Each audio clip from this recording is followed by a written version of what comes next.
Okay, on page 6 we're doing the quotient rule, which is similar to the product rule.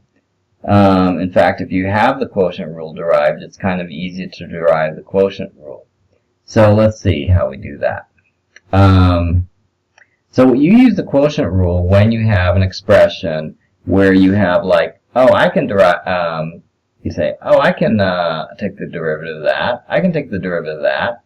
You can take the derivative of all these numerators and denominators. What you don't know how to do is take the derivative of one thing divided by the other. You may think you do, but you don't know that yet. Okay? So how do you do that? You use the quotient rule.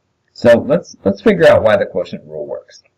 The quotient rule says if you have a ratio between two functions, u, v, then you can figure out the derivative of q by the following. Okay, so first they do like an algebra trick. They say, hey, if q is equal to u divided by v, then u is equal to q times v. Okay, that makes sense. They just multiply both sides by v. Now, the product rule says that u dashed is equal to q times v dashed plus q dashed times v, right? That's just the product rule that we used the last page. Now, we can figure out what q dashed is just by doing algebra and putting everything on the other side, making q dashed the subject of the equation or solving for q dashed. Okay? So what we're going to do first is we're going to subtract this yellow part. We're going to subtract it over to the other side. So we're going to say u dashed minus qv dashed is equal to q dashed v, right? Then we're going to divide, oh, I forgot, there's the, no, I think that's right? Now I'm going to divide both sides by v. Now if I do that, now I have q dash is equal to u dashed minus qv dashed over v, right? Now, let's say I don't want q in my equation. I want to have just u's and v's. I do know that q is actually equal to u divided by v. So let me substitute that in. So u dashed minus, and then I'm going to put u divided by v times v dashed over v. And now I can, let's see.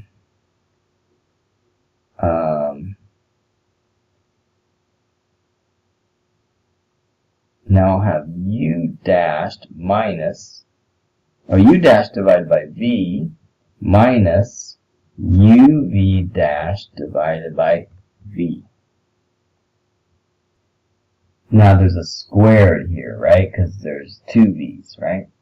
Now, if I want to put them under a common over a common denominator, I can like multiply the first term by v on the top and the bottom, and then I'll get v squared on the bottom, and on the top I'll have vu dashed minus uv dashed, for example. Okay? So that is the quotient rule. The quotient rule is, and let me change this order here just to u dash v minus uv dash divided by v squared. Okay? So now you look at that and you're like, how the heck did they get that? Remember, they started just with the product rule. They started with the product rule and just like did a bunch of algebra, did a bunch of 7th grade algebra, and they ended up with the quotient rule. So basically it's the same thing as the product rule. Use the quotient rule to find the derivative if this is the function. So let's say that now here, the u has to be the numerator, so it's 1 plus 3x. The v has to be the denominator, which is 2 minus x. Let's find the derivatives of each one, because that's going to help us. U dashed is, the derivative is 3, right? V dashed, the derivative is negative 1. Now let's substitute in for this formula here. So dy dx is going to be equal to u dashed, which is 3, times v, which is 2 minus x, minus u, which is 1 plus 3x, times v dashed, which is negative 1, all divided by v squared. V squared is 2 minus x squared. Okay? So we could simplify this a little bit. Like, for example, we could multiply the 3 times 2. We'll get 6 minus 3x. And then we'll have the negatives multiply times each other. And then we'll have plus 1 plus 3x. And let the 3x's cancel out. We end up with 7 over 2 minus x squared, don't we?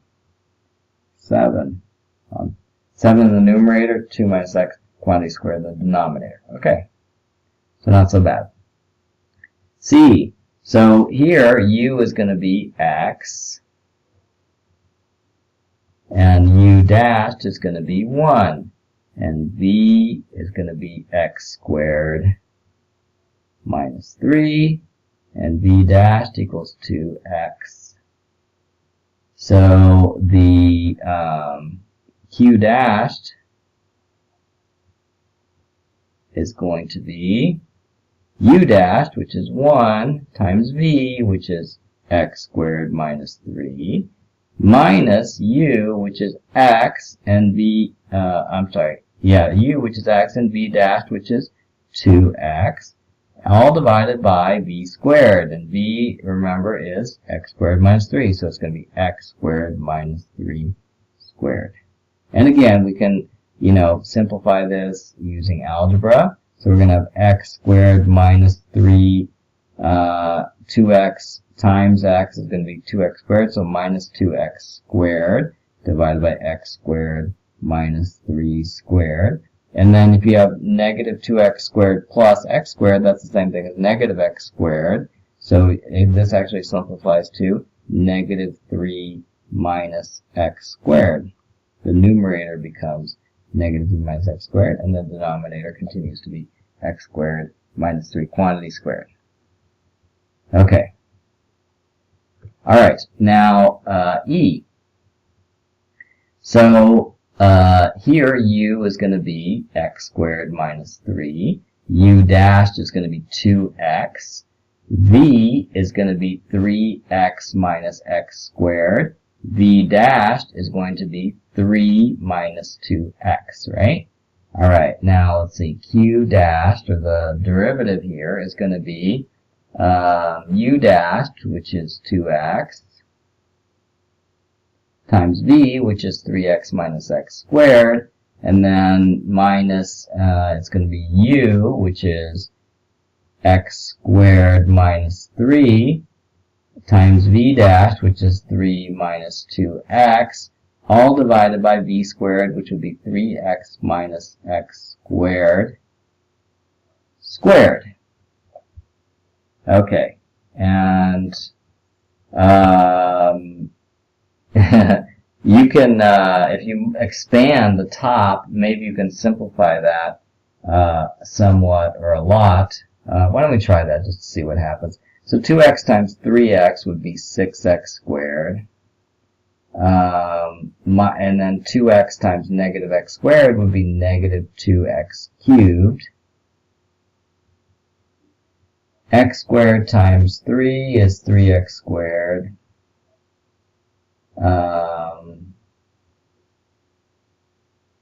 X squared times minus 2x would be negative 2x cubed.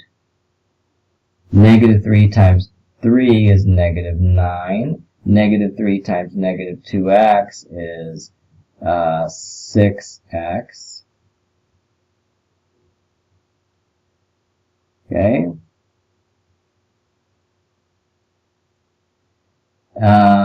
Can we see anything that cancels out here?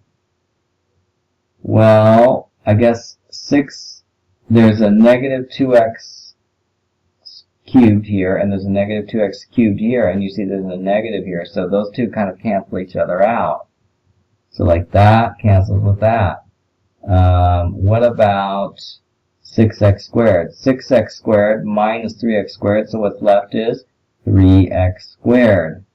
So those simplify into 3x squared. And then there's plus 6x, and then there's minus 9, and that's divided by 3x minus x squared squared. Okay? And I think that's pretty much as far as you can go. Alright. Last problem here. 3a. So, u is going to be 2 square root of x, and v is going to be 1 minus x. The one good thing about quotient rule is it's pretty easy to identify what u and v are, right? Now we're going to show that the derivative ends up equaling that, which, okay, I think this is going to be another huge algebra problem. U dashed is equal to 2 times 1/2 times x to the negative 1/2, and v dashed is equal to negative 1. So now let's write out the quotient rule. So it's going to be u dashed, I believe, is the first one. Yeah, u dashed first. So I'm going to put, and you see these multiply together and get 1. So we have x to the negative 1/2, u dashed, times v, which is 1 minus x, minus, and then we're going to put uv dashed. So u would be 2 to the x to the 1/2, and then v dashed would be negative 1, which would just make that plus. And then we divide everything by v squared. Okay, and let's see. They want to put x to the 1/2 in the bottom. And here we already have that. That is an x to the 1/2 on the bottom because it's x to the negative 1/2, right? Here we don't have 1. So the way we're going to make this into x to the 1/2 on the bottom is we're going to multiply it times x to the 1/2 divided by x to the 1/2, which is basically 1. So by doing that, we're going to have the first term, we're going to have 1 minus x divided by x to the 1/2 times 1 minus x squared, right? And then the second term, we got 2, and then we have x, because the x to the 1/2 multiplied times together give you x. And then we have x to the 1/2 on the bottom, 1 minus x squared. Okay, so now we have 1 minus x plus 2x, which is the same thing as 1 plus x, right? Divided by x to the 1/2 times 1 minus x squared. And hey, what do you know? That is what we were supposed to get. All right. For what values of x is dy dx equal to 0?